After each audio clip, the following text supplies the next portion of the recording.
I'm Anna, a 33-year-old homemaker. My husband, Leo, and I have been married for 4 years. But we haven't been able to have a child yet. We're undergoing fertility treatments, but conceiving has proven difficult.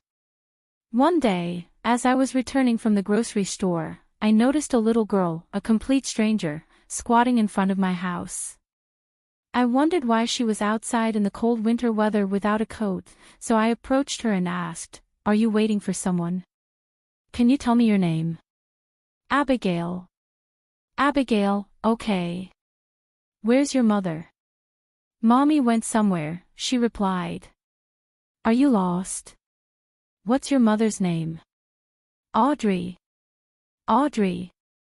My heart sank. Audrey, the sender of the letter, was my older sister. She had left home at 20 and never returned.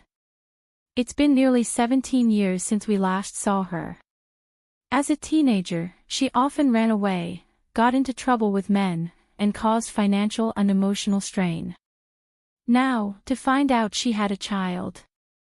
Abigail handed me a piece of paper. My hands shook as I opened it. Inside were the words, "Take care of this child for a while."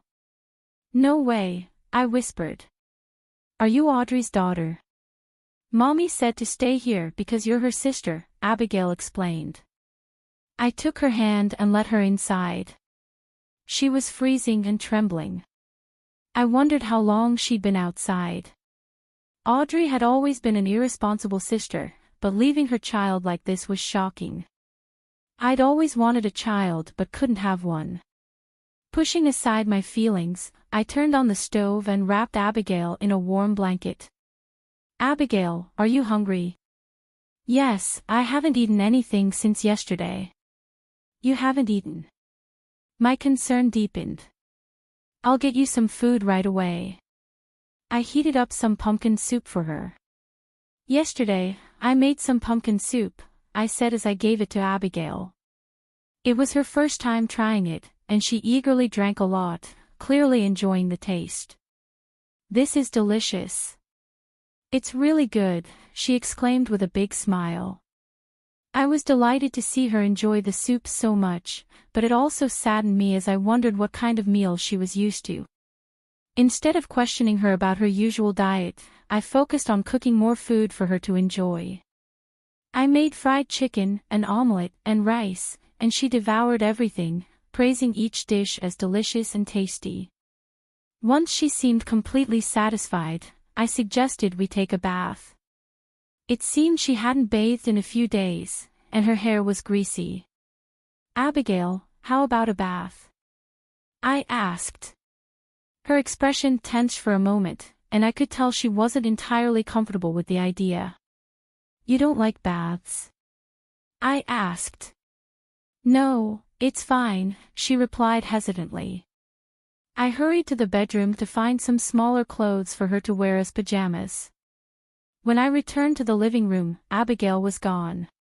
Hearing water running in the kitchen, I peeked in and found her trying to wash her hair in the kitchen sink. "What are you doing?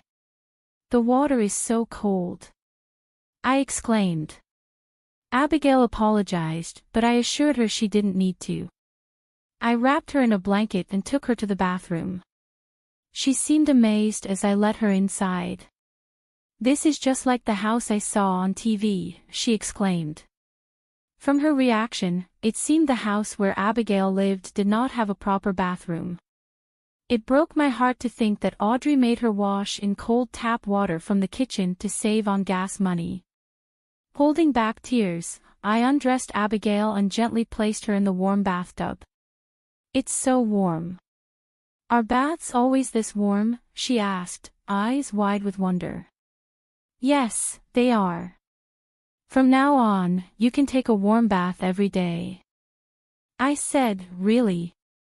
"I'm so happy," she replied with a big smile.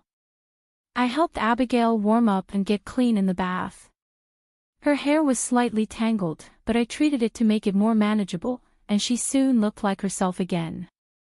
After dressing her in my loungewear, we relaxed on the couch in the living room as we waited for Leo to come home. When Leo walked in, Abigail seemed startled and drew back in fear. "I'm home," he called out. "Welcome back," I replied. "This is the girl I told you about." "Hello," Leo greeted, but Abigail continued to shy away. "It's okay," I reassured her. "This is my husband, Leo. He's very kind, so you don't need to be afraid of him." I explained the situation to Leo, and he was visibly upset. "That's unforgivable. We'll keep her here for a while," he declared. "Of course," I agreed. How could she abandon her own child? Once Leo and I had discussed the situation, we went back to Abigail, who was curled up in the living room. I spoke gently to her. "Abigail, as I mentioned, this is my husband, Leo." "Hi, Abigail, please call me Uncle Leo," he added. Abigail nodded timidly. I went on to explain, "The three of us will be living together here for a while. Is that okay with you? Is it really okay for me to stay here?" Abigail asked hesitantly. "Of course," I said with a reassuring smile. "And once we get settled, you'll be able to go to elementary school." "I've never been to school," Abigail said quietly. "You've never been to school? What about kindergarten?" "I haven't gone to kindergarten because I'm no one," Abigail mumbled. My heart ached hearing her words. She was too young to understand why she might feel this way. I decided not to press her further that day and let her rest. Instead, the next day, we would find a way to help her adjust to her new life. I informed my parents about Abigail's situation, and they rushed over to see us. Upon meeting Abigail, they introduced themselves as her grandparents, Grandma and Grandpa, and enveloped her in a comforting hug. Abigail seemed puzzled but happy, as if she had never realized she had grandparents before. After entrusting Abigail to my parents' care, I headed to City Hall to obtain Audrey's family records. To my surprise, Audrey was unmarried, and there was no record of any children. It appeared that Abigail's birth had never been officially registered, making her essentially a non-existent child who never received any formal notices, such as enrollment for elementary school. This revelation shed light on why Abigail referred to herself as no one. After consulting with various authorities, including the Child Consultation Center and the municipal office, we finally managed to establish Abigail's family register. I happily informed her, "Abigail, now you can go to elementary school. I'm so happy for you." By this time, it had been over a month since Abigail came to live with us, but she hadn't opened up much. She always seemed skittish, especially whenever Leo or I moved. Additionally, whenever she made a mistake, she would apologize excessively, curling up her body and covering her head. It was evident that Audrey's past actions had left a lasting impact on her. "Abigail, you don't have to apologize so much," I reassured her. "Uncle Leo and I will never get mad at you, and we will never harm you.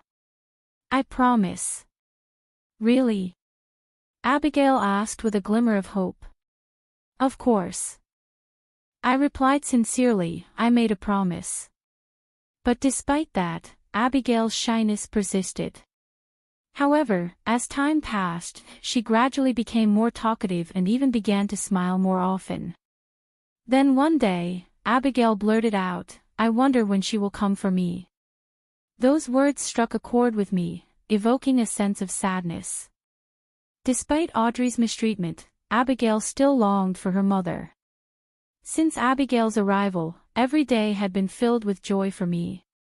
We had wanted children so badly and treated Abigail as our own daughter.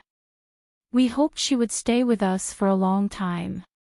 The day after Abigail's statement, she received an invitation to elementary school. I was relieved that she would finally experience the same school life as other children. "Now that it's settled, we need to prepare for school," I said to Abigail. "We'll need to buy a school bag, stationery, and lots of clothes. Let's go shopping today for new clothes and stuff." "I can get new clothes." I've already got some, Abigail replied. It's not enough. You'll need more comfortable clothes for school, I insisted. So, Abigail, Leo, and I went to the shopping mall and got everything she needed for school. I was so excited about preparing for her school entrance that I ended up buying a lot of clothes and stationery. As we headed home, the three of us laughed and joked about buying too many things. However, to my surprise, I saw Audrey standing in front of our house. "Mom!" Selena exclaimed. Audrey responded coldly, "It's not, welcome home. What were you thinking? How dare you come here?" I stepped in, trying to calm the situation. Hey, calm down. Don't yell. It's not productive. First, you need to apologize to Abigail. But Audrey only glanced at Abigail and refused to make eye contact. "What are you trying to do?" I asked. "We can't just stand here talking. Let me in the house." "I'll do it, even if you don't tell me." "Let me go, Abigail," Audrey said, ignoring my question. I decided to let Audrey in and ask her what was going on. "Is this your husband?" she asked, pointing at Leo. "He's a nice guy." "Nice to meet you." "I'm Leo," he replied. "I don't know how to say this, given it's our first meeting, but the way you've treated your child makes you an unfit parent," Leo stated boldly.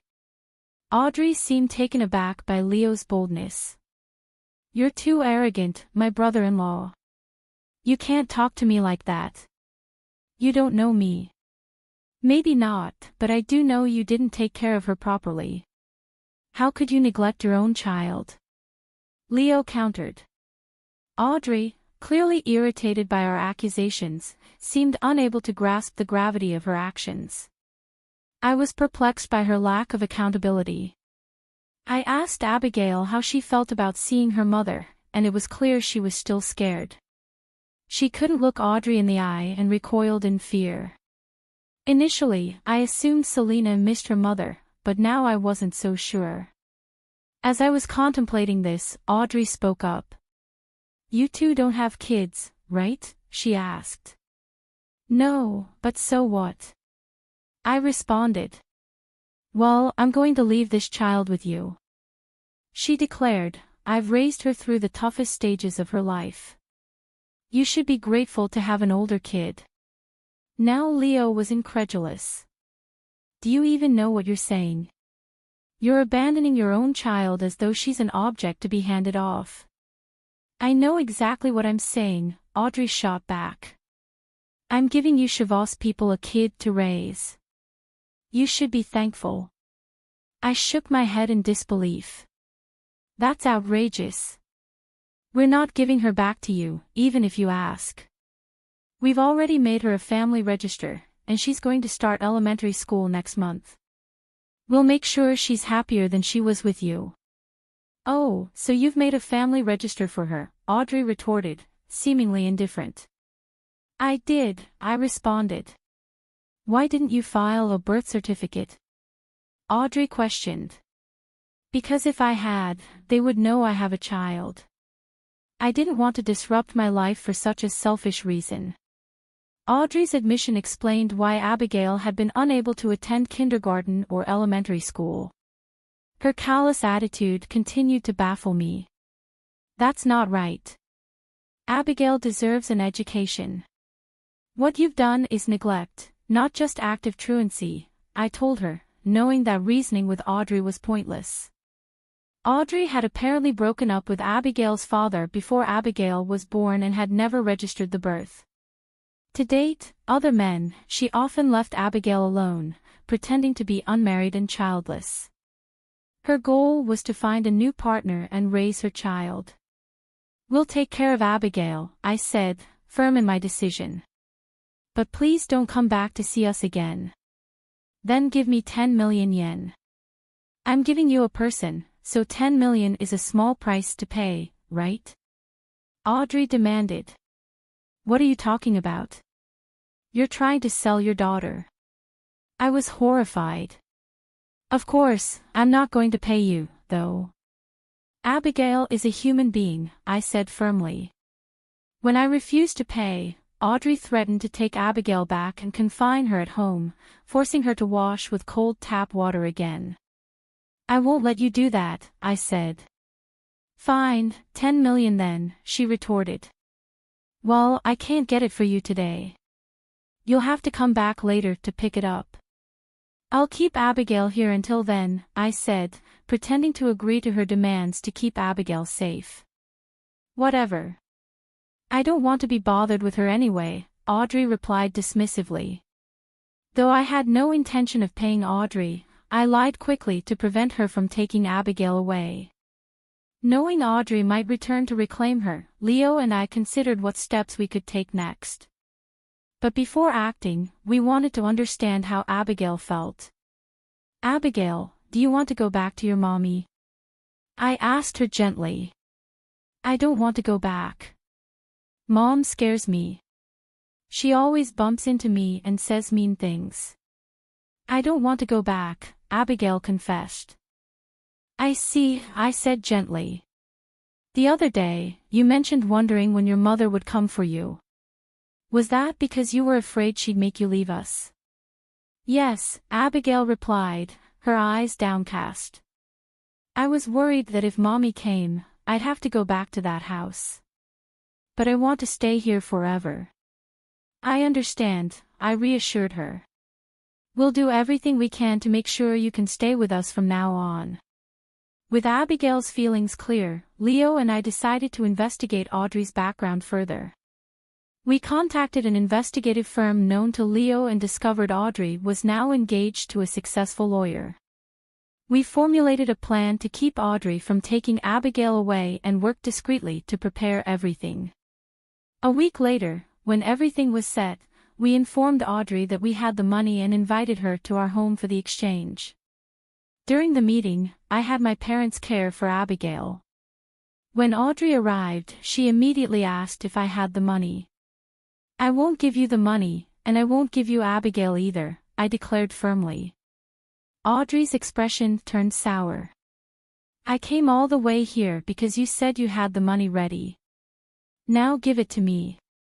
Do you realize how heartbroken Abigail is? She challenged.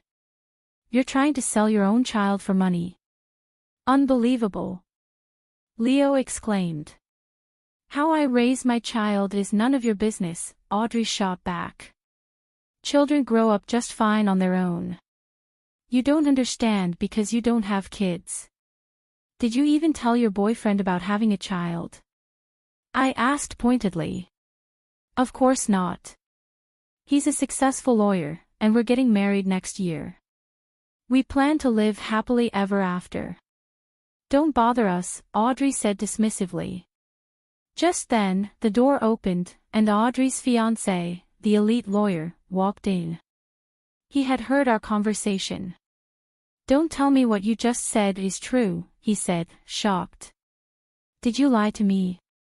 What's going on? Why are you here? You told me you were unmarried and childless. I've never been married, Audrey said. I just happened to have a child by mistake. By mistake. That's a terrible thing to say.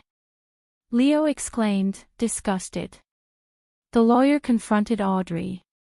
I was about to marry you without knowing you cheated on me. Of course, I'm breaking off the engagement. You lied to me, so you'll need to pay me alimony. Wait, broken engagement alimony? Please don't leave me, Audrey pleaded. Shut up. I can't marry a woman who treats her child like that. I don't even want to see your face, the lawyer replied, turning his back on her. Audrey turned to me, her eyes filled with anger. Rachel, you brought him here. Why did you do this to me? Because I knew I couldn't handle it the usual way. I'm going to discuss Abigail's case with this lawyer, I explained. I was suspicious, but after hearing your words today, I realized the truth. From now on, this lawyer will represent me and my family. You'll regret making an enemy of a lawyer, Audrey threatened. Soon after, a police officer arrived at our house. I had previously reported Audrey for child abandonment, and authorities had secretly recorded our previous conversation. I also informed them of her visit that day. Audrey was taken into custody for child neglect and abandonment, facing a stint behind bars. Although it was a lengthy and complex process, Abigail was eventually allowed to stay with us permanently. The lawyer demanded compensation from Audrey for breaking the engagement, and she faced legal consequences after her release from prison. Audrey lost both her fiancé and Abigail. Additionally, she had to work hard to pay the alimony and child support, which took a toll on her appearance and ability to attract men. Recently, she stormed into our house, crying and demanding Abigail back.